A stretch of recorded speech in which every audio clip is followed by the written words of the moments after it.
Sometimes you just need to turn off the distractions, get to work, and find the universal truths that affect us all and that govern our universe. This is a good place to do that. Mark Foltz and Kat Hobson will try to help with that a bit by bringing fantastic guests.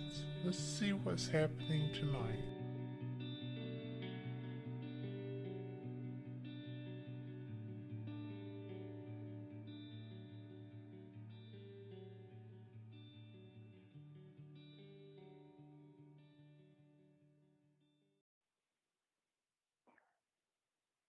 This is Universal Truths with Kat Hobson and Mark Foltz at WBHM-DB in beautiful Birmingham, Alabama. And this is Mark Foltz coming straight to you. And this is my first show where I'm a host. So I'm going to have a wonderful guest tonight, Liz Clevenger. And we are going to be talking about those dirty Victorians, all the things that they had going on. They gave us a lot of beauty, but they also gave us a lot of weird stuff. Now, before I go into who I am, I'm going to be a Southern gentleman and introduce Kate Hobson, the wonderful Kate Hobson. And I want you to tell them a little bit about who you are, dear. And then I will introduce myself, and then we're going to get into the goodies. So take it away, Kat. It's going to be so much fun. And for those who don't know, this is fairly sudden. Teal has left to go on sabbatical. She is doing some work that sprung up on her. So she asked if I would join Mark and do this show. And of course, I love Mark, so I said, why not? I'm excited. I love talking to him. So here we are. I am the host also of Fate Magazine Radio and Paranormal Experience with Kat Hobson. I am co-founder, and research specialist with Answers, which is American Noetic Science Research Studies. And I love that. It's amazing how much you find out you didn't know. But I have, I'm a paranormal investigator. I've been on Portals to Hell, which was a lot of fun. And, you know, I just enjoy everything anomalous. I study ufology. I am not quite brave enough because we have every snake known to man that's poisonous down here in the south of the United States, so I don't go in the woods much. Plus, I heard that somebody had a man running off screaming as he was being carried off, actually, and I don't want to have that experience. I am a bona fide chicken when it comes to something that might eat me. So, I am adventurous, though. I've covered a lot of UFO cons. I've covered the first alien con and the second. I've been to Contact in the Desert as media. I have been to and will be again this year if it goes live. I will also be participating if it goes virtual with the Ozark Mountain UFO Conference in beautiful Eureka Springs. So all of those I cover as media. And I just love it. I love learning. And that's why I love doing these shows, because they're always an opportunity for an education. That's me. Oh, and I'm a new That's bebop. you. So And you're an what? old bebop, but I have a Repeat that. new edition. Oh, okay. Wonderful. You're way ahead of me out there. Yes, I Uh, am. Little I'm old way out lady, there. that's why. Yeah, you know. But But just my talking name on the is Mark grandchildren Ford. font. Oh, okay. Yep. Well, I have been in metaphysics for doing it professionally for 41 years, which, that's kind of crazy at this point when I look back at it. But I'm a psychic medium, trance artist. I do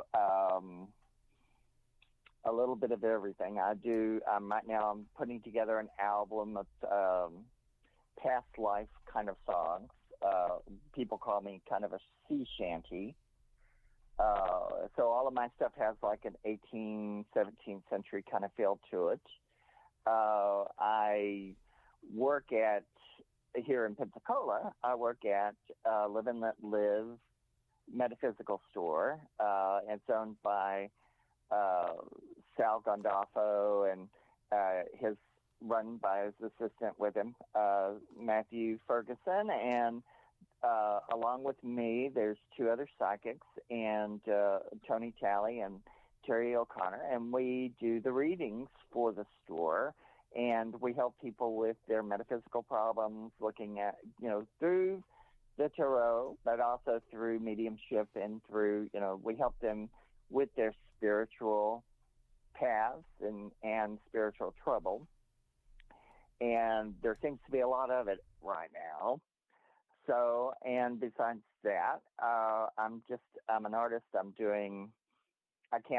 I work teaching how to do the Akashic Library meditations, which increases your abilities for everything, because you go into your subconscious and you unlock a lot of things. You remember through DNA, or you remember through reincarnation, either spiritual reincarnation or your DNA reincarnation. And I have a blast. I love ghost hunting. I love spirit communication. I love being a channeler and a medium. And I've been so lucky to be able to do that.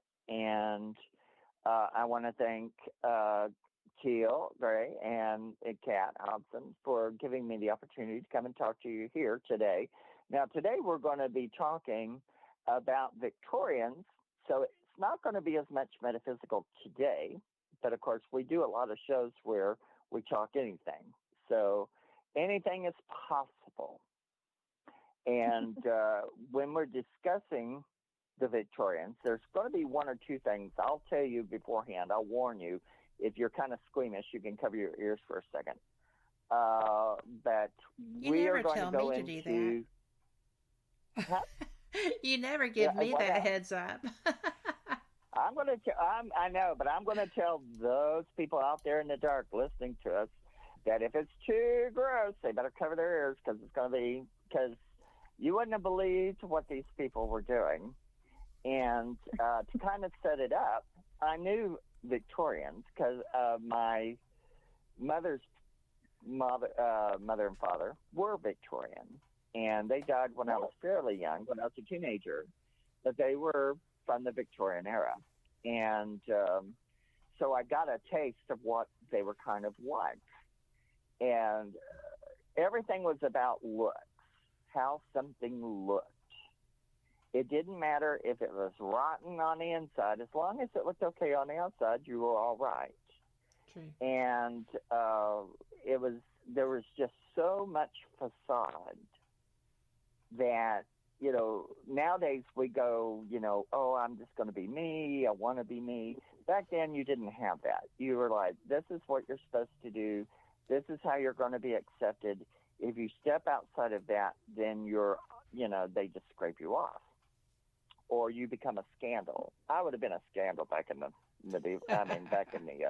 Victorian. I mean, they would really go, wow, what's that? But I still do a lot of things that my grandmother was doing. She was very psychic, and it came from the spiritualist movement and everything there. She was very psychic, and if she told you a rock was going to land on you, you better look for it. But they had just a whole different way of thinking, and a lot of the things they would do, it didn't matter if it was poisonous, as long as it was pretty. And even people, the things we're going to discuss, some of the poison fabrics, some of the poison paints, some of the, they would know it would kill you, and they'd still do it. So just because they were, trying to reach this kind of fantasy beauty thing. So I'm going to start by bringing in Liz Clevenger. And we had around, I think it was around Christmas time we talked to you last time, wasn't it? Yeah. Oh, goodness. I want to say somewhere around December 15th, maybe a little bit later. Yeah. Yes. And you were doing something that fascinated me, which you were going to do Victorian ghost stories, which I'm crazy for this stuff. So we really didn't get to talk, but it was fascinating. So I'm going to let you explain who you are, how they can find you, and then we're going to start getting into the weirdness of these Victorians. And in between, at some point, and I'll have to have Kat hit me on the head probably about it, when we have to take breaks. But we will get this done, and we're going to tell you some stuff you've never heard before, because I know one or two things on my own, but I know people just don't discuss anymore. So, Liz, let it rip. Let us hear who you are and where to find you. Absolutely. All right. So I'm Liz Clevenger. I am one of the owners of Psycho Bunny Death Cult and Psychomantium 13. Mine and my husband's show on there would be Roots Bleed Red. And we talk about true crime, serial killers, sometimes some heavy metal. We kind of go a little off script from time to time. As mentioned before, we did do, for Psycho Bunny Death Cult and Psychomantium 13, we actually did a Victorian ghost story show. That was really fun. So if you guys get the opportunity, we are on Facebook, YouTube, and Twitch right now. And I do believe we're fixing our Spreaker as well as getting going on Rumbler, I think, or Rumble. I think it's One Rumble. I'm not familiar with. Rumble. It's the alternative to YouTube. Pardon me? It's the alternative to YouTube.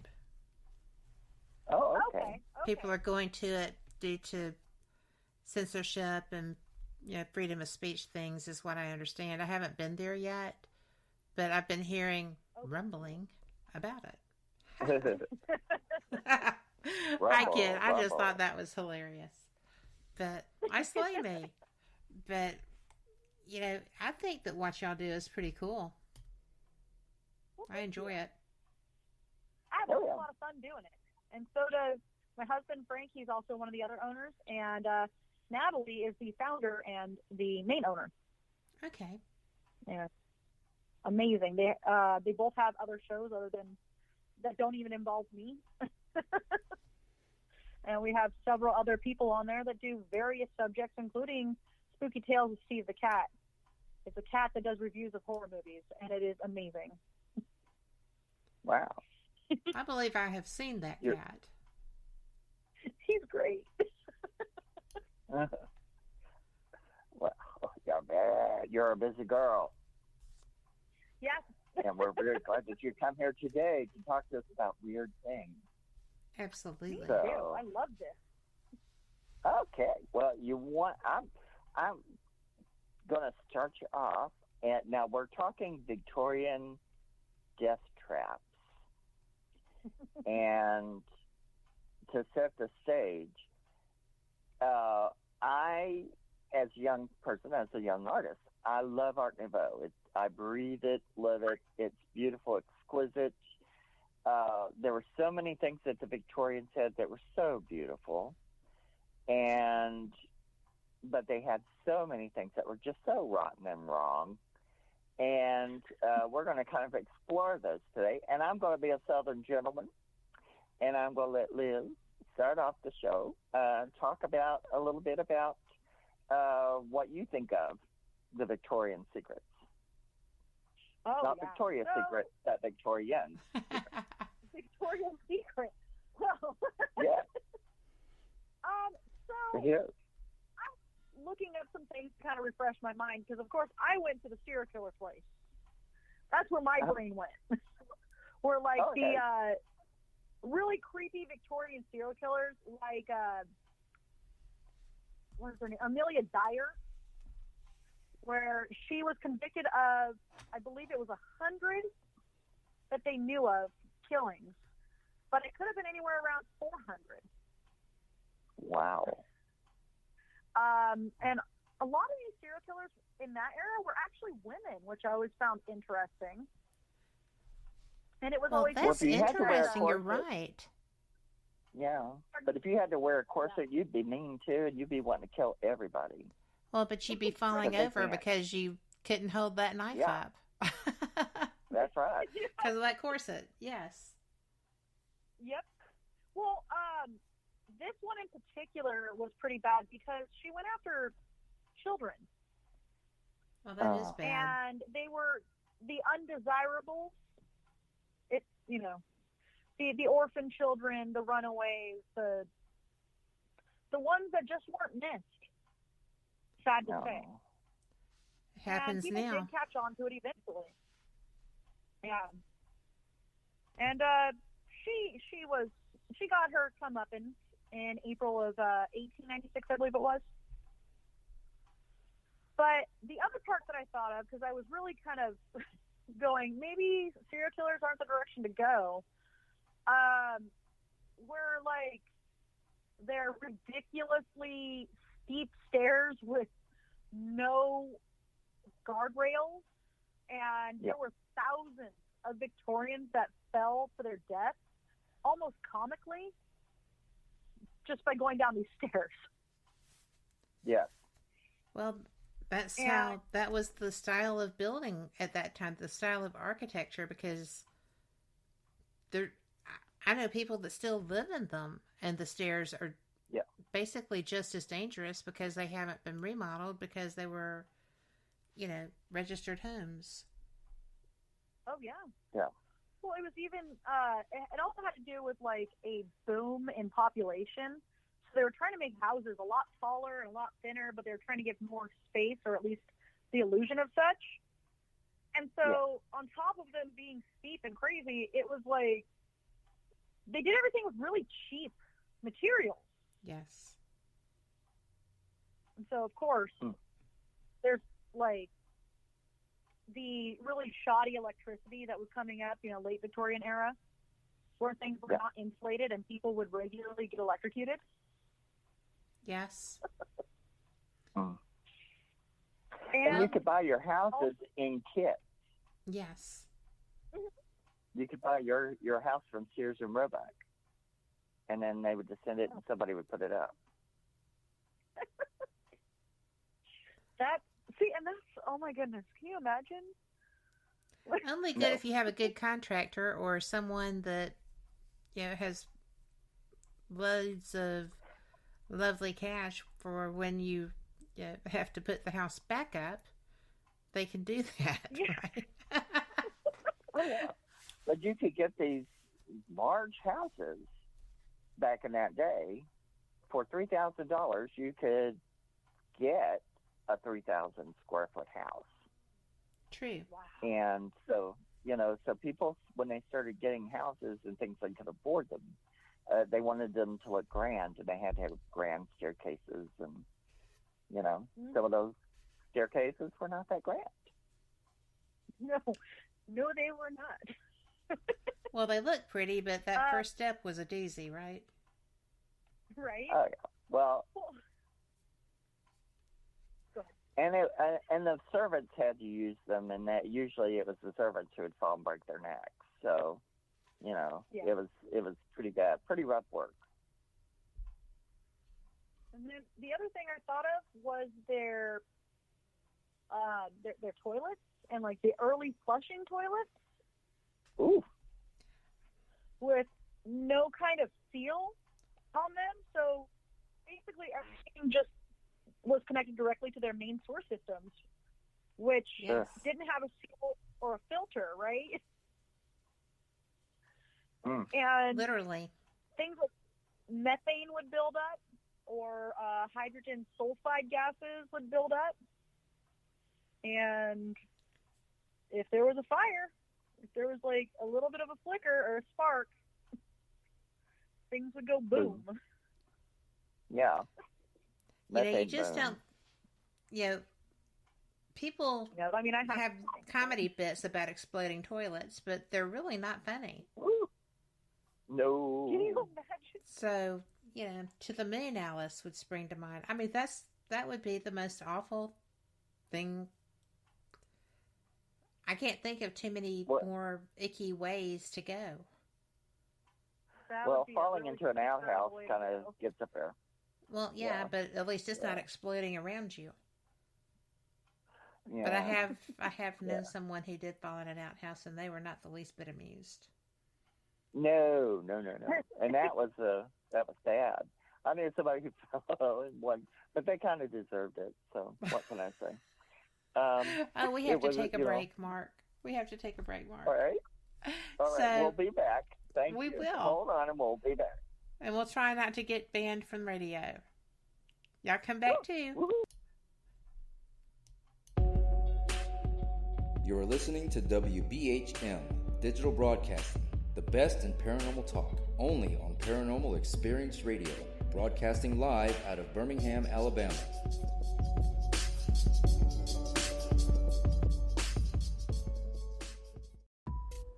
Since 1948, Fate magazine has brought you reports of the strange and unknown, all of them true.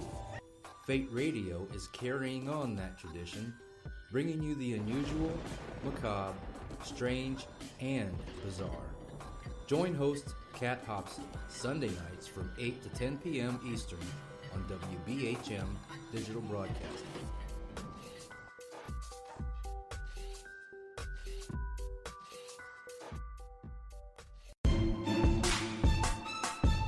You are listening to WBHM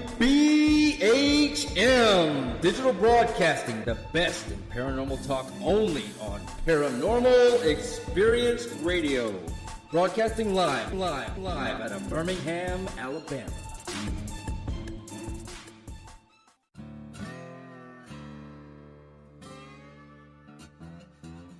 Oh, come on. I'm Southern, but... Nope. That'll do. Hello. I am Kat Hobson, host of Paranormal Experience here on WBHM Digital Broadcasting out of Birmingham, Alabama. I enjoy having guests from all areas of the paranormal, from ghosts to ufology to cryptids and beyond. You'll find some of the best researchers in their fields bringing you some great information. Join me on Wednesday nights from 8 to 10 p. Eastern here on WBHM Digital Broadcasting. We are confident that none of our hosts are possessed. Being repossessed a few times, that might be a different story. You are listening to WBHM Digital Broadcasting, Birmingham, Alabama. Thank you for listening to WBHM Digital Broadcasting out of Birmingham, Alabama. The time is 23 minutes after the hour.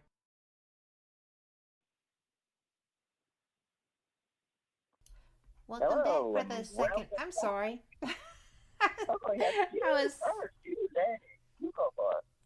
Well, I just was like, I didn't think you heard me. But, welcome to our second segment. This is our first episode of Universal Truth, and Mark and I are trying to get our synchronization working together, right? And this is our first time without Teal being, involved, I'm usually just producing Teal Gray show. And now it's Mark and I, and we're learning how to do that co-host dance here. So thanks for y'all's patience. And Mark, I am so sorry. I did not mean to step on you. I just simply thought you hadn't heard me. Oh, I'm a father gentleman, and I will let you step all over me. You just go right here. Well, I'm still fascinated by these exploding toilets because I found them also when I was researching the Victorian death traps. And it may sound silly, but not if you're the one that's going out into the street. Yeah, undressed, as it were. But, you know, something else that I found really upsetting, and, nowadays, women don't wear corsets. They just starve themselves to death and have to go and get help with that. But back in the day, they wore corsets. In fact, that was very popular here in the South as well, to see who had the tiniest waist. But they actually exerted enormous amounts of pressure on the inner organs, like distorting the liver, constricting the lungs so you couldn't breathe, and even displacing uteruses, which I wouldn't think that would really be a possibility. And besides making basic exercise uncomfortable, they, caused more serious conditions like pneumonia because you can't get a deep breath, prolapse of the uterus. And many women would continue to wear them while pregnant, and that never worked out well. So, that's, and I'm just going to put out there that I do think there are people that are as much a slave to fashion as these women were, and put their bodies at risk just to, be able to carry a certain look off, and it's ridiculous. Yeah. Oh, yeah. Well, they even had corsets for infants. So they would start the babies off with these little corsets. They weren't full in, but they were like stiff, and so that the child would get used to it. And then they had them for little girls, and you just were used to it. But it would just displace everything. That's just that's an absurd thing in my head. Well, that's because we have a little bit of freedom. Here, you didn't have any freedom. You had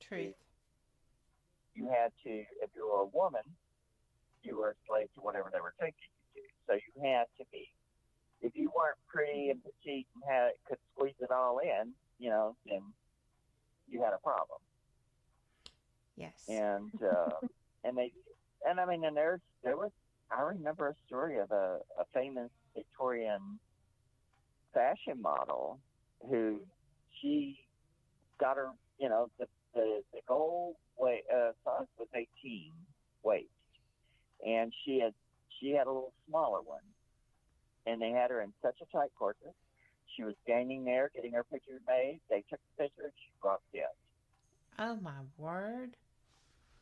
Because something had ruptured, and I can understand it. I mean, because corsets. In a way, if you have a bad back, of course it's going to help your back, usually. But the way that they do it to control the body, to shape it against its will, if you break a rib, you're going to collapse you're going to puncture everything. Or if one of the stage, because they had whale bones, the stage could come loose and stick you. People would die from, the hoop skirt. That they had to wear. People would, they have little metal strips in them. And there were people who lost their legs because they would get stabbed with one of those little things and they get infection. And I hear Liz in there. Go ahead. No, oh, gosh, no. I was like, oh, goodness, no. Oh yeah. Well, hoop skirts, think about this.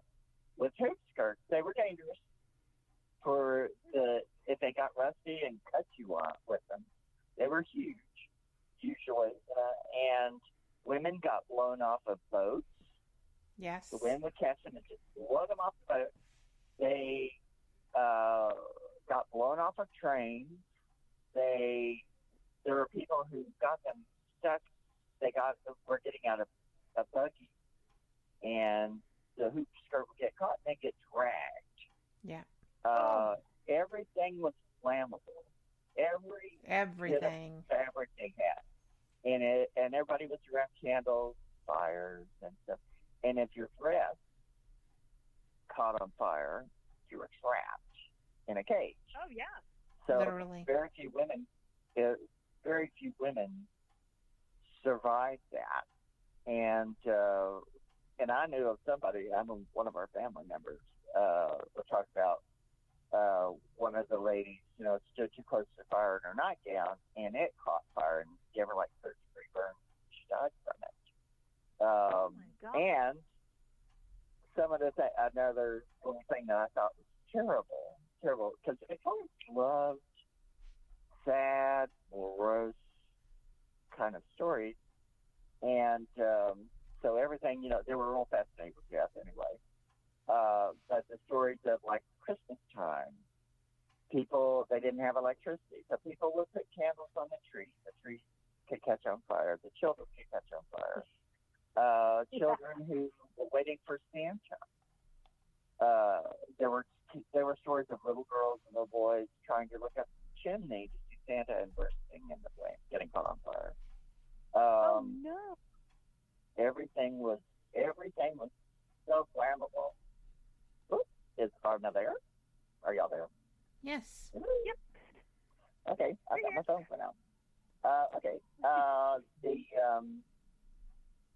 And the early plastics that they came up with celluloid, Yes. which it made beautiful bracelets and rings and hair combs. They had those beautiful Spanish style combs they would put in their hair, and they'd make it look like tortoiseshell and things like that. But all of celluloid, if they would make dolls and stuff with that, toys, it would burst into flames. So if you got too close to a candle, your bracelets could catch on fire, burn your arm. It could set your dress on fire. It could set, they were just flammable. And some of the, go ahead. Oh, it's just even with the like memento mori, the death jewelry and stuff. Yes. That stuff being made out of people's hair Yes. was easily flammable and probably smelled horrible when caught fire. Yeah. Oh, you know that's true. Ugh. Oh, yeah. And, I teach Teal because she has a huge memento mori collection. And I tell her, she collects dead people's hair. But it's true. She's got beautiful jewelry. They would send, at the funeral parlor, you can have the dead person's hair sent off to a watchmaker, and they make beautiful jewelry. They make, if your child died, I've got one. I've got an effigy doll that has the hair of the little girl it's meant to be, that it represents. And it's just, they really built business around death. It was a big industry. People were into mourning. You had to have mourning clothes. You had to be in mourning clothes for a year. If your husband died, whatever, or immediate family died, you would be wearing it for a year. They had sets to teach your little girl. You'd have a doll with her mourning clothes, and they would even include caskets, so the little girls could learn about the manners that you had to have when you grew up, so that when someone died, what you did for that, how you treat the mourners, and they had toys to teach them how to mourn, because the death rate was so high. Children died by the ton. And there were no antibiotics. If you scratched your finger on a rose bush, you could die, or taste partner. scratched his finger on a rosebush, died from that because no antibiotics. Right. And they just they came up with some painkillers, but everybody was addicted to them because you could go to the spiritual website and get opium, get some of there was several types of painkillers, laudanum, and all that. But you could get painkillers and morphine. For a while, you could get morphine, and when they came up with injectors, with syringes, you could get syringes. You could just it was just your being a drug addict is just a mailbox away, And the True. Victorian ladies were addicted to morphine, and they And would lithium. get morphine to and lithium, yeah, and they would actually drug their babies with cough syrup that had painkillers in them. It because and it was really expected. They liked it if you were a woman who was kind of sickly and pretty and white, white skin and kind of ghostly looking. They kind of liked that for some reason. The thing with their obsession with arsenic, they had little wafers you could get to make you would eat them to make your skin white, and it's because they had arsenic, and arsenic kills red blood cells, so you'd have this beautiful pale skin, and they thought it was medicinal. I mean, and even lead in some of the face powders.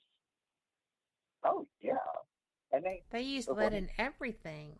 They used lead, arsenic. I mean, they would paint toys, children's toys, with just the most beautifully colored lead paint. And lead paint was sweet to taste, but just one flake was enough to poison them. It attacks the nervous system. Even mild lead poisoning can, cause encephalopathy. And thank you. And develop, and it would just kill their development. They would never be independent. No, and think about it. Little boys played with lead soldiers. Mm-hmm. Directly there. Little kids put those things in their mouths, and just and they knew arsenic was bad. They knew, and lead was bad. They knew all that was bad. It didn't stop them one lick. It's a very different world than what we live in. Oh yeah. They didn't necessarily have a long life expectancy anyway. Yeah, so you wanted to go out looking pretty, and they died young and too. Unless they turned pretty. Brings a whole new thing to live fast, leave a pretty corpse, huh? Right. Yeah. Life by James Dean. Yes. And there was a beautiful green fabric that had arsenic in it. Yes. That Sheelan's green. And they were selling it by the dye for it. You could buy the dye and dye your fabrics to make your clothes. Well, it had arsenic in it. So you had gloves and hats and dresses and shirts and silk flowers that the girls who made the silk flowers would die from arsenic poisoning. And by arsenic poisoning, you get your eyes can turn green with this color. Their fingernails would turn green. Their eyes would turn green. Mm-hmm. The whites of them, they would die horribly. And it still was out there. And they actually used that green dye to color food because it's so pretty. And there was actually, let me see, there was a hard candy that they made from it. And there was a huge thing back in 1858 where 21 people died from Bradford sweet because they had that arsenic dye in it. And that was early on. That was in the 50s. And It's amazing there was anyone for us to descend from. That's right. Well, a lot of them just dropped in, and then they put arsenic in baby powder, baby talcum powder. Yeah. And a lot of babies die from having their bottom powdered with that. How are we alive? And I thought, what now? How are we alive? Yeah, I don't know. And because it was funky. But like I said, even when they knew it was bad, they kept it. They used it. They got that green. That green color was in the wallpaper. So you have a whole wall, a whole room that you were breathing arsenic. Well, I found an article on that. It's like 100 square miles per home. Yeah. Not 100 square miles a home, but British homes contained 100 square miles of arsenic-rich wallpaper. Yeah. And that's a lot. Oh, that's a lot. I mean, it was truly astounding to me. We're really all very lucky we don't have 3 heads and 4 eyes each one. Right. I agree. And it's, I think the ones that probably did a little better were the poor people, because I think the poor people didn't have the money to have all this poison crap. Right. And of course the lead paint in the house. I lived in a house that was Victorian, and when they tested ours, we had like 10 times the amount allowed in lead. Oh my goodness. Content. And even the dirt was that way. They were like, don't plant anything to eat. Do it in a raised bed. And they came in and we got a grant, and they encapsulated the paint. But they said, because they were like, don't let these toddlers get around and eat chips off your house. I'm like, sure, and we'll do that. But in the older days, and I remember as a child when they started finally getting the point, I remember a commercial of a little baby in there, reaching up to grab chip paint on the wall, and it was still a problem up to the big I don't know why they chose that. I guess it made it shinier or prettier. Well, it did. The copper was very glowy. Yeah. So, just astounding. And it's like, but we're up against our second break. Okay. So, and when we come back, we'll talk about Germany. Ooh, yes. That's another arsenic thing. And we'll be right back for that. We'll be back.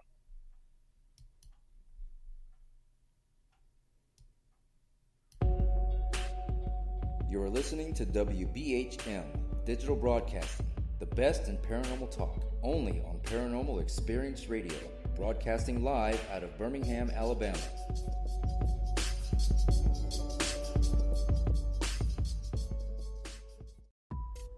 Since 1948, Fate magazine has brought you reports of the strange and unknown, all of them true. Fate Radio is carrying on that tradition, bringing you the unusual, macabre, strange, and bizarre. Join host Kat Hobson Sunday nights from 8 to 10 p.m. Eastern on WBHM Digital Broadcasting.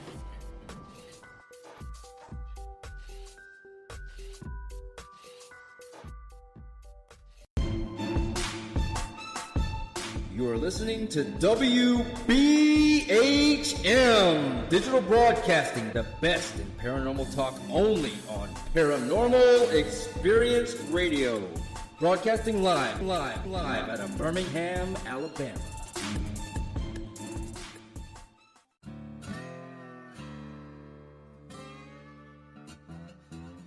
Oh, come on. I'm Southern, but... Nope. That'll do. Hello, I am Kat Hobson, host of Paranormal Experience here on WBHM Digital Broadcasting out of Birmingham, Alabama. I enjoy having guests from all areas of the paranormal, from ghosts to ufology to cryptids and beyond. You'll find some of the best researchers in their fields bringing you some great information. Join me on Wednesday nights from 8 to 10 p. Eastern here on WBHM Digital Broadcasting. We are confident that none of our hosts are possessed. Being repossessed a few times? That might be a different story. You are listening to WBHM Digital Broadcasting, Birmingham, Alabama. Thank you for listening to WBHM Digital Broadcasting out of Birmingham, Alabama. The time is 23 minutes after the hour.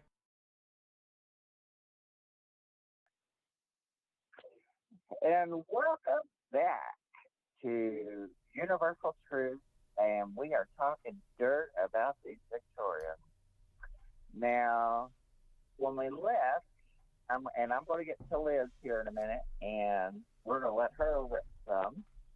I was going to start into, we were talking arsenic, and I was going to remember something, that Sheila Green dye that they used for food, for clothing, and everybody was dying from it, and Mad Hatters, because Hatters, they had to handle the fabric and with the arsenic in it. It was driving crazy, and that's why you got Mad Hatters. And, but also, they nowadays that dye, that material, that beautiful green, whatever it is an insecticide. So, and that's what people were wearing on their skin, giving to their babies. And we're going to cover. Kat has a wonderful thing that she found, and Liz has something she found. So we're going to go into it. I'm going to finish up with the arsenic a little bit, because they were fascinated with dead things, and they got fascinated with taxidermy. And actually, I knew someone who took taxidermy in school in the 50s, and they had big containers of arsenic that you would use on the dead animal to preserve it. And she stuffed birds. And, she wore gloves, but they had arsenic available in the school. And they just were, they just had a thing about, and to me, taxidermy kind of creeps me out now. I feel sorry for the dead animal, but they were really fascinated with that. And it just, but that's kind of like where I'm ending up with the arsenic going into the next thing. So we'll let Kat tell her story about the baby bottles. That was so odd because the Victorian age was when they started using baby bottles, right? With the rubber tubing and the teat attached to them. Well, the creator of them advised new mothers that they don't need to wash them for the 2 or 3 weeks that they lasted.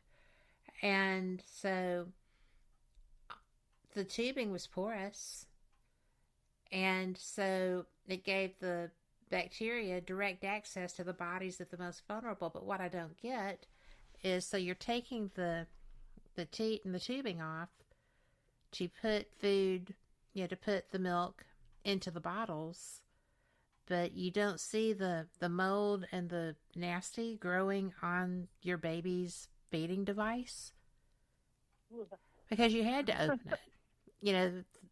They didn't have the stuff that comes powdered, and you have to open it and put it in there. It's breast milk, so or goat, I guess. But it was just astounding to me. So all these babies were being poisoned by various types of life-threatening bacteria, and they just kept feeding them with that method. There was and I think because there was so much death there were various plagues at different times, Crimea and all this other stuff that was going on in that era. And, the I don't think life was valued except by those holding it, not the people that were making money off just completely ridiculous products that they knew were dangerous. Yeah. Well, even the consumer knew they were dangerous at a certain point, and it didn't stop it. It did not stop it. Well, everybody wanted that green. They wanted that green, and they died West. pretty. Like I said, they died pretty, Yeah. Yeah, because it's, I think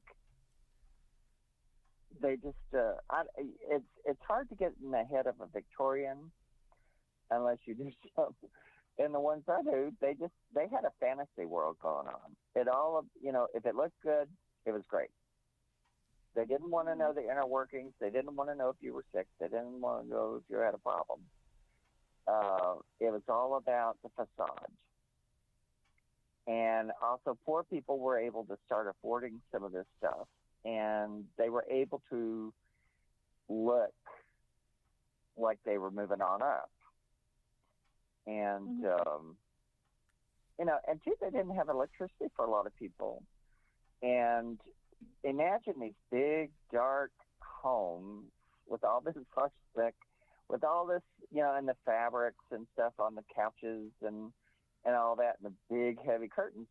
When they would try to dust, there was no electrical vacuum cleaner to suck it up. You'd do that dust, and it'd go right in the air and lay right back down. And if you stirred up the arsenic dust, you were doing that when you cleaned, because they cleaned everything. Tried. And I remember somebody telling me that they used to tear up newspaper, get it wet, the strips, and put it on the carpet, and then sweep that up, and that would get the dirt. But if they swept or touched any of that wallpaper or any of it, they could just release it into the air. And did. So now it's like, oh my Lord. I mean, and they were beautiful houses, but wow, crazy stuff. Now, Miss Liz, yes, we'll come to you. I'm sure you have something to say. I have a couple. Well, one of the things that I found interesting, because I guess my brain just never connects the two, but asbestos was something that came out of the Victorian era. And, okay. I mean, we all know this now is something that we shouldn't even be around, let alone breathe. But this was this majorly wonder material that was thought to be non-flammable, cheap, clean, and was used in all kinds of things, even well into the 20th century, like late 20th century, 21st century. But this was supposed to assist in things not catching fire in a very fire-prone time. So there were dozens of things in the household that were made out of this wonder material. Oh. And, I mean, it ranges from, like tile gaskets, electrical cabling sheets. I mean, stuff that we still use, like hair dryers, curling irons, ironing boards, coffee pots, stuff like that. Well, the linoleum and wallboard, that they built with, and baby powders. Yep. Yes. Oh yeah. Wall to wall. And wall to wall poison. I tend to garden. That was actually my degree was plant sciences, and there's an item that we use called vermiculite, and there's also asbestos in that. Well, yeah. They were good about fillers, because there was I heard a thing, I remember, that because not everybody was baking their own bread. True. Mhm. And some sellers who made bread, they would put fillers like plaster and things like that into the bread. Oof. And so anything that they could get a hold of, to make it look better or thicker, and then they would sell it and people would eat it. Yeah. And asbestos, it's everywhere. Oh, Go definitely. ahead. It was outlawed in '99 in the UK, I believe. Oh, yeah. And I don't know when it was really outlawed here, if it has been. I know that they definitely take a look for it. But then, refrigeration back in the Victorian era, that was a whole new idea of putting things in a box to keep them cold. And they would use things like ammonia, methyl chloride, sulfur dioxide to keep things cold. Oh, yeah. So you had all this food that you cooked that you wanted to save and you were going to munch on later or whatever. And it has all of these horrible chemicals just like imbued into it. Yeah. Just astounding. It's astounding anyone does. But my grandmother taught my mother, and my mother was a great cook. But something that they would do when I was a kid that now I would just panic over is they would make big pots of soup and big roasts and stuff like that, and they would leave them on the stove for up to 3 days without being refrigerated. And we would eat out of it. And maybe that's why I'm alive today. Maybe I just built up an immunity to stuff. But Well, now that was a different product than what we have now. That's true. Because that meat was not chemically altered. That meat was not fed insecticides, right? That Formaldehyde. meat was the epitome of grass-fed. Yeah. Period. Oh, yeah. And period. And they didn't drink from troughs unless they had to, because they had, freestanding ponds and creeks and rivers on their property, and the animals knew where that was. So, unless they were in a drought situation, everything was natural. So, there are a lot of things now, in my opinion, that we have been taught to be afraid of. And because my grandmother would cook Sunday dinner, we'd go to church, we'd come home, and we'd eat that fried chicken.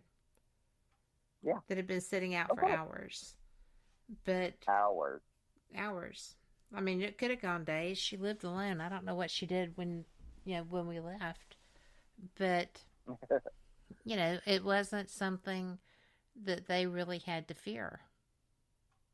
No. But if you opened the lid and it was moving, you just moved on. Time to let it go. Next thing, Cook another batch. Yeah, absolutely. Time, it's past this time. Let's try something else, Well, I it's grew up eating like that. A lot of times, their meat markets and stuff were like our farmers markets. Yeah. Where, and I'm sorry, you can go into Whole Foods or any upper end market and get beef that's been aged for quite some time, just hanging out, aging. Yeah. Happens with pork. Happens with, they put those pork butts in the smokehouse and leave them until they're cured, and that's not fast. So, and I knew people who thought that meat was good when it was gray. Yeah. Oh, no. Oh, goodness. Yes. No. I would disagree with that.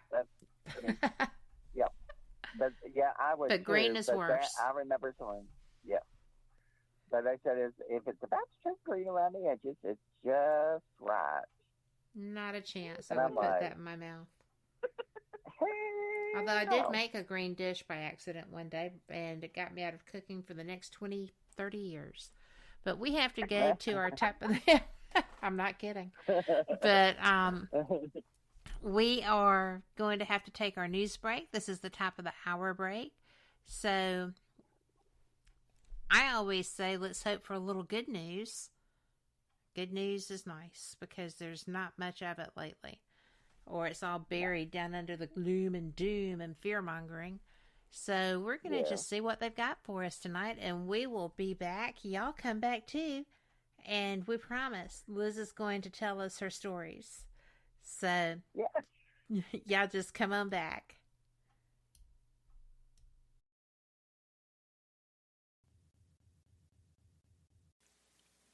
Live from NPR News, I'm Janine Herbst. President Biden met with Senate Democrats today and conceded he will likely fall short in his push to pass voting rights legislation. NPR's Deirdre Walsh has more on the latest setback for one of the president's top priorities. Shortly before President Biden headed to Capitol Hill to press Democrats to change Senate rules to advance voting rights bills, Arizona Democratic Senator Kyrsten Sinema announced she continues to oppose efforts to alter the Senate filibuster. Without all 50 of the possible Democratic votes in the Senate, the president admitted voting rights efforts may not move now, but he's not giving up. I don't know that we can get it done, but I know one thing. As long as I have a breath in me, as long as I'm in the White House, as long as I'm engaged at all, I'm going to be fighting to change the way these legislatures have moving. Senate Majority Leader Chuck Schumer continues to say the Senate will vote on or by Martin Luther King Day on bills to protect voting. Deirdre Walsh, NPR News, the Capitol. President Biden invited Senators Manchin and Sinema, who both opposed the rule change that would be needed to get the bill passed, to the White House this evening for a chat. No word yet on the outcome. The man convicted of killing Robert Kennedy in 1968 will remain behind bars. California's governor says Sirhan would pose a threat to society if he was released. Marisa Lagos from member station KQED has more. California Governor Gavin Newsom denied parole for the 77-year-old Sirhan, who shot and killed Robert Kennedy in 1968 while he campaigned for president in Los Angeles. California's parole board recommended Sirhan's release in August, but the final decision was up to Newsom. In an op-ed, the governor wrote that Sirhan remains a potent symbol of political violence and has never addressed what he called the deficiencies that led him to shoot Kennedy. Sirhan has spent more than 50 years in prison. Two of Kennedy's surviving sons have spoken in favor of his release, though a number of his other children remain opposed. For NPR News, I'm Marisa Lagos in San Francisco. President Biden announced today that the government will purchase an additional 500 million COVID-19 home tests on top of the 500 million it's already ordered. NPR's Brian Naylor reports the Postal Service is preparing to send those kits out to U.S. homes. The Postal Service is planning to hire as many as 7,000 temporary employees to package and address those kits at fulfillment centers around the country. Mark Demenstein, president of the American Postal Workers Union, says his members are excited about the task ahead. We're here to serve the people of the country, and we're dedicated to that mission. So postal workers are ready to rock and roll. It's not clear when those shipments will begin. The Biden administration, under criticism for not making tests available sooner, is expected to set up a website and phone number for people to order the kits next week. You're listening to NPR News. Queen Elizabeth has stripped her middle son, Prince Andrew, of all his honorary military titles and royal roles in charities and other civic groups. This amid growing anger over allegations he sexually abused a teenaged girl, supplied to him by the late convicted sex offender Jeffrey Epstein. This comes after more than 150 Army and Navy veterans wrote to the Queen asking her to remove his ranks and titles. The die was cast yesterday when a U.S. district judge refused to dismiss a civil case brought by an American woman, Virginia Giuffre, who claims that Prince sexually abused her when she was 17. Andrew denies the claims. The ruling cleared a way for a possible trial. The Omicron variant continues to take its toll on Broadway. The musical Ain't Too Proud, The Life and Times of the Temptations will close on Sunday. It's one of a number of shows to close early because of COVID-19. Jeff London has more. Ain't Too Proud joins Jagged Little Pill, Waitress, Thoughts of a Colored Man, Chicken and Biscuits, and Flying Over Sunset as productions that have cut their Broadway runs short because of COVID. They all canceled performances because of breakthrough infections and saw drops in income because of that, and also because Omicron has been keeping audiences at bay for all but the hottest hits. 3 other shows announced they'd go on hiatus, hoping to reopen in the spring: To Kill a Mockingbird, Girl from the North Country, and Mrs. Doubtfire. For NPR News, I'm Jeff London in New York. And I'm Janine Herbst, and you're listening to NPR News. This episode is made possible by PwC. When a passionate community of solvers comes together in unexpected ways, that's the new equation. Learn more at thenewequation.com. Welcome back to WBHM Digital Broadcasting out of Birmingham, Alabama. The time is 5 minutes after the hour.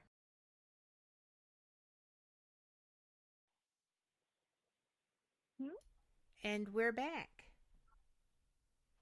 We are. Howdy. I'm Kat Hobson.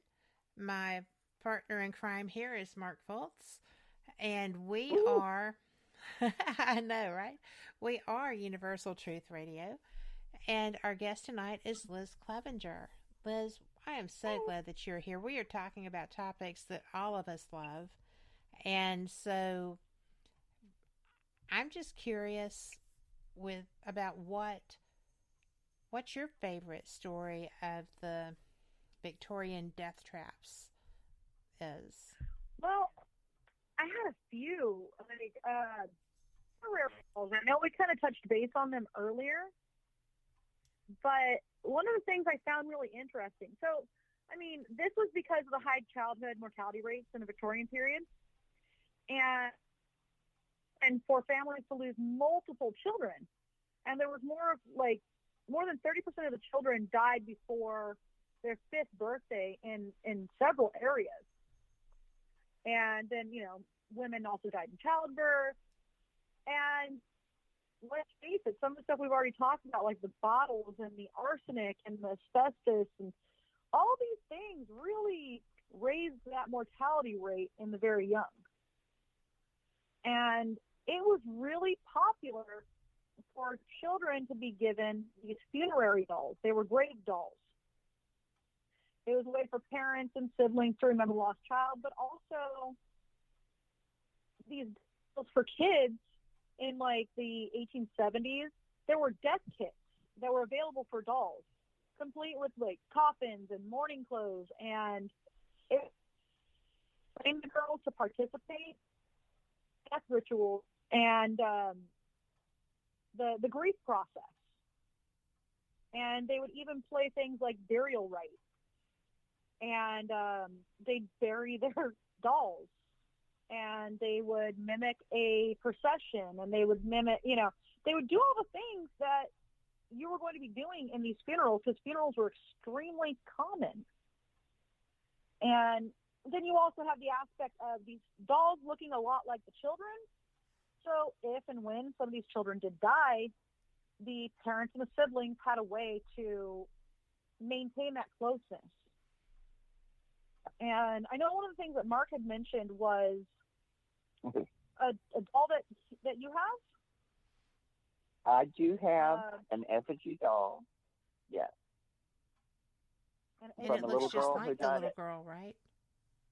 Well, they were made. What happened? They don't really cover it too much, but you have to understand these were made very quickly. The one I have is I would consider what would you call it? An economy effigy doll. Okay. Mm-hmm. She's about 17 inches tall, and what they would do is they'd have the blank wax dolls at the funeral home. And if you had the kind of like the economy ones, what they would do, there was a women workforce. They were painting china, fashion illustrations that were color. Women had to color those. Women had a cottage industry and stuff. But so at the funeral home, they would have these wax dolls. And so they would hand it out, farm it out to the person, because you had to have the small ones kind of done before the funeral, which is quick. Because back then, if they didn't have embalming, you had 48 hours. So the one that I have, I know whose family it came from. Actually, it's somebody I'm probably related to. But the father was a hatter, and I was talking to you about, hatters going crazy, mad hatters, because of the arsenic poisoning they had. And but she died in 1880. She was 9 months old. Her name was Elizabeth Agnes Brown. And the doll has her hair. And it's in my haunted doll collection. She is people feel her energy when they come in the room. And I've never had her on display before. So she's 141 years old. She's the oldest one in my collection. And effigy dolls are so rare.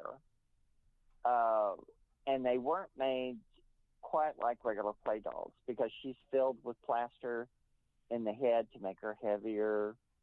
Her back of her head was flattened so she could lay in they made them where they could lay in the cradle that your baby was using.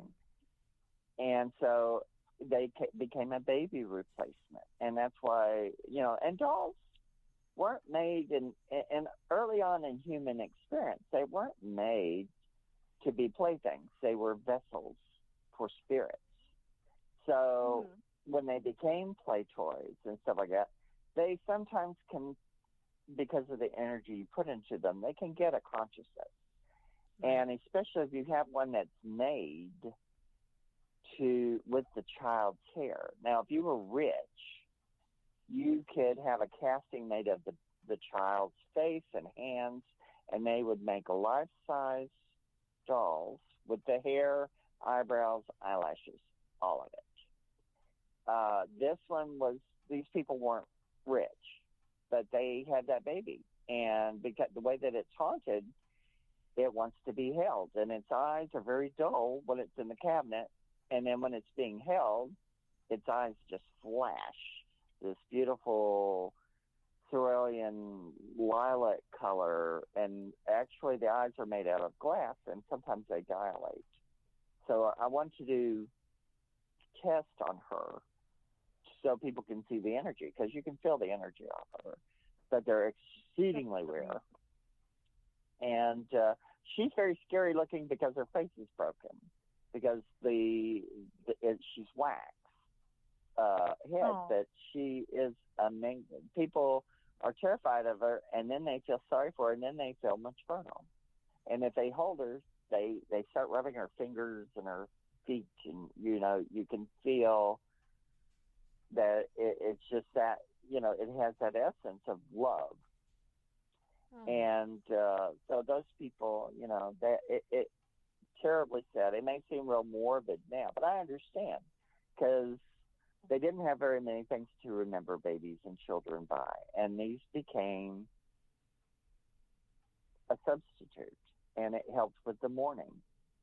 And but yeah, I'll let Liz go ahead and take more on it. But yeah, I was telling Liz though, I want to make a vintage Barbie and Ken funeral set where it's Barbie, Midge, Skipper, Scooter, and Ken in the casket and the whole thing. Everybody dressed in black and doing the whole thing, because I thought people would freak out over that. But in the old days, it didn't freak them out to see funeral kits and funeral dolls, and it wasn't weird to have your dead person's hair pinned to your blouse, or it just so go ahead, run with it, Liz. It's yours. Oh, so one of the other things that I thought was interesting was when they covered the mirrors and stopped the clocks at the hour of the person's death. Yeah. And actually, I've always thought that was weird too. I always thought it was kind of neat, but yeah, very odd.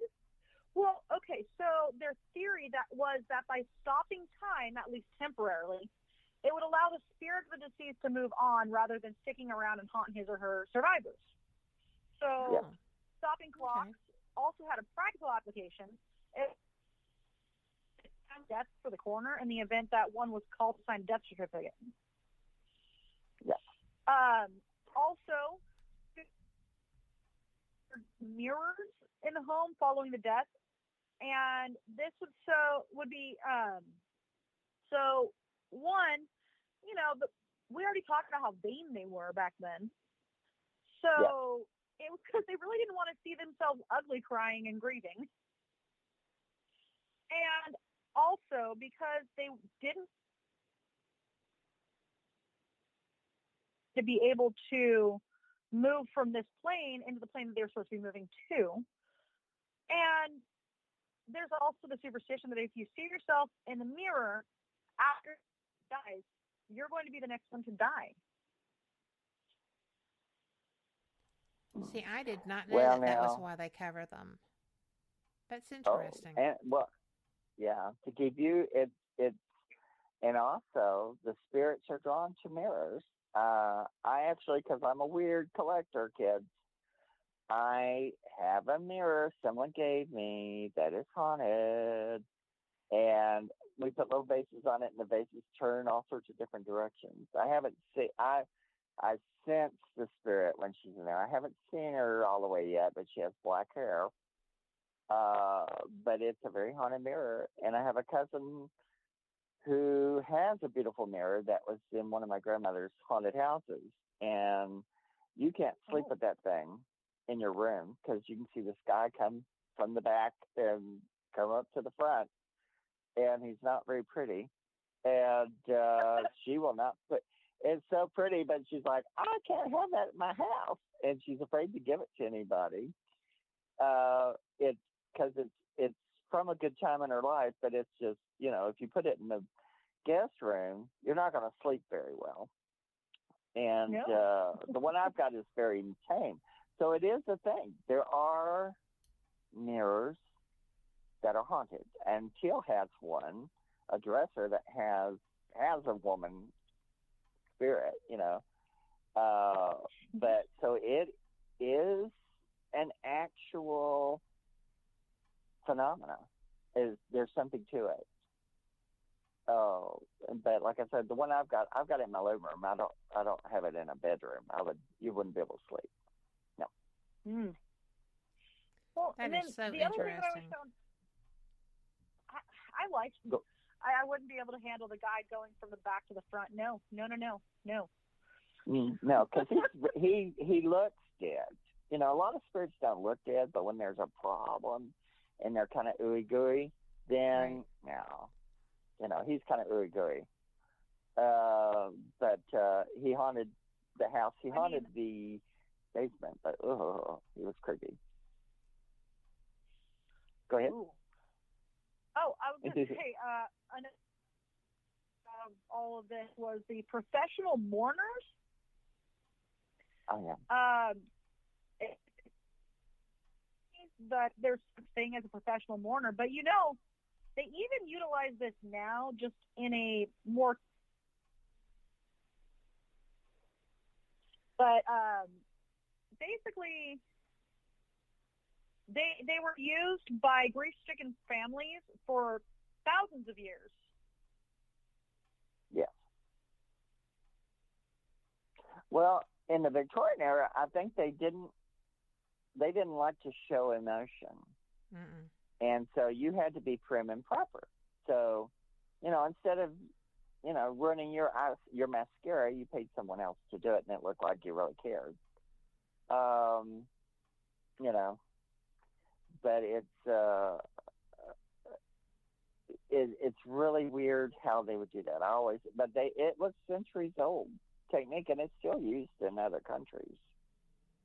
And it might be just because they couldn't work it up enough themselves. They'd say, make it look good. Here's $50. And they would have the sin eater also, which in Victorian times that kind of happened. You would pay people to come and, that's where food comes from at funerals. Is you would put the food on the corpse and the the sin eater would eat the sins of the guy by eating the food. Or they made corpse cookies, where you'd put a cloth on their chest, put the dough of put a cookie dough on the cloth, let it sit on the corpse for about an hour. Then you take it, bake it, and give it to everybody, and they have an essence of the dead person. And then after that, now in the South, it turned into people just, instead of eating the sin and doing all that, they just brought hams to the funeral, and now it's pizza. You just order pizza and tacos. That's a little freaky anyway. It is a little freaky, but it's still, we have, but now, like I said, instead of eating the food off the corpse and sharing the spirit of the corpse, you're, they'll bring a taco, they'll order out, It used to be you had to cook something and that you put your energy into to give to the family. And it worked away from eating the sins of the person onto showing sympathy to the family. And a weird thing that I've seen lately in other countries, I don't know that we do it here yet, they have gotten to where they will take the corpse and out of a casket, and they will set them up sitting like they're doing something in normal. I mean, they'll be sitting there holding a phone, or they'll be sitting there with their hats, and they'll just be sitting there like a regular person at the funeral home. Wow. Well, I'm going to tell you that it's incredibly weird. It is incredibly weird. Also weird is that for whatever reason, the call failed and Liz is here, but it's time for our break. So we're going to take our break, grab Liz, and we'll be back. All right. Warning, the following message does not necessarily reflect the views of WBHM-DB or its hosts, guests, listeners, or of any functioning adult in general. In fact, Frank should probably seek professional help. Listener discretion is advised. Hi there, Frank Lee here. I thought that I would spend a few moments telling you about the positivity from the network here. The overall message of para-unity and happiness, and how everyone here wants to get along with everyone out there, and how everything is just wonderful. Wait, Cat's not looking.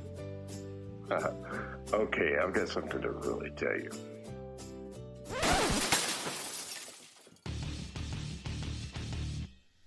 Okay, so I'm going to tell you what's really going on.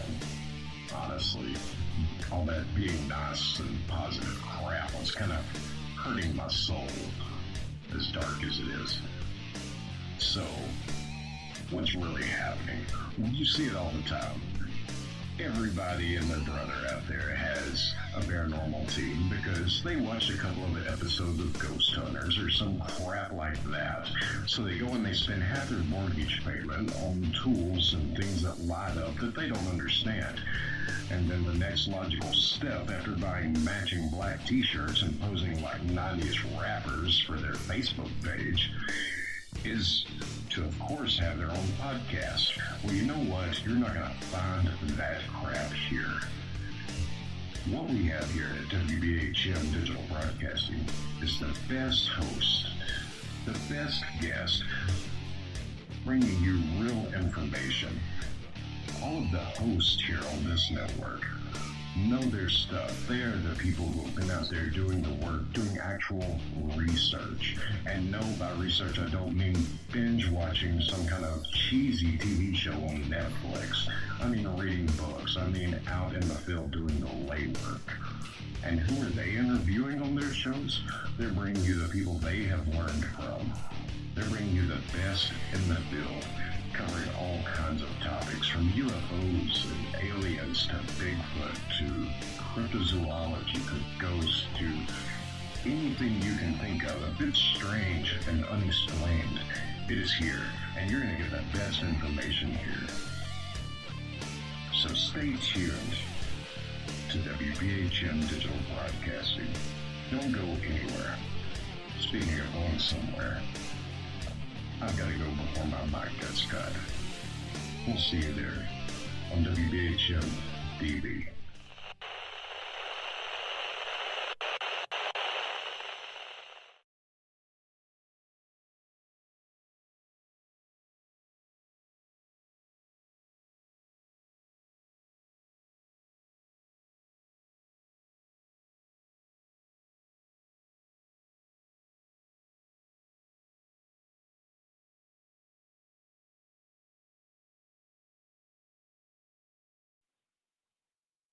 All right.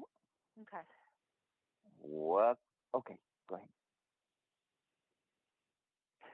Welcome back to our Dirt on Victorian Secrets. Not Victoria's Secret, but Victorian Secrets. And we are having a Mercury in retrograde early party because we're having all sorts of technical issues. So, if you don't know what a Mercury retrograde is look it up. But just when you listen find in. out what it is, just listen in. You'll find out. It's usually, since I have, astrologically, I have my planets, Mercury is in one of my planets. It's like it makes life special. Well, it certainly is tonight. And I am interpreting between Mark and Liz because I'm the only person who can hear everyone. You're hearing voices. I'm hearing all the voices. Maybe we should have gave you some of those arsenic cookies to make you feel better. Well. I'm able to wait right now to fix that. She says she's having a cookie right now, so it's all good. I may go have a hard candy that has dye in it. I don't know. But, well, Liz, can you say something to me briefly? Can you give me a little count? Can you hear me? I can. Okay, and everyone listening can hear you as well. Okay. Okay. So. Okay. Well, as long as they can hear. They can hear both of you, so y'all are perfect, and I will kind of fill in as we go for both of y'all. Sure. Because that works. Well, Jiminy Crickets, we are moving to Zoom. All right. nothing else on Skype. Right. So. Because I can't hear her, so this is like going to a psychic to say, "Speak to my spirit." You are a psychic. Put it to work. Yeah, I know, but I can't hear her. Let me see. I think I'm going to move into the arena, the Victorian part that I love the most, which is ghost stories. Ooh, Liz, we're going to ghost stories. Ghost stories. Oh, Victorian ghost stories. Victorian ghost you know what I didn't pull up my in my notes? My ghost stories. Fantastic stories. So, and okay, I've got to pull up those notes. Flag. Okay. You're both telling a Victorian ghost story. So, and Mark, I know what you would say because you're a Southern gentleman. Yes, let it go first, my daddy. Let it go first. Yes. This is past the Civil War. So, Liz, would you like to share one, or do you want Mark to go first? You know what? I would like Mark to go first, and then I am going to grab up the ones that I had. Wonderful. Okay. Mark, you are going to go first if you don't mind while she gets her stuff put back together. I hope you don't mind. I don't mind. Thank you. I do not mind at all. I love the way that Victorian ghost stories are structured. And actually, I've gotten to where I do it myself because they like to have like a little artistic twist. They don't give away the whole story until the end. So there's a beginning, a middle, and an end, and usually a spooky twist at the bottom. And so I love ghost stories. And of course, during the Victorian era, ghost stories became very popular because of Dickens and because of the Christmas carols. And some of the best times I had when I was young, was at Christmas time sitting around the fireplace at my mother's house, and we would tell ghost stories on Christmas Eve. And so, and we're kind of, ghost stories and the spiritualist movement were real big at that time. So it was a big deal. And then it kind of faded out from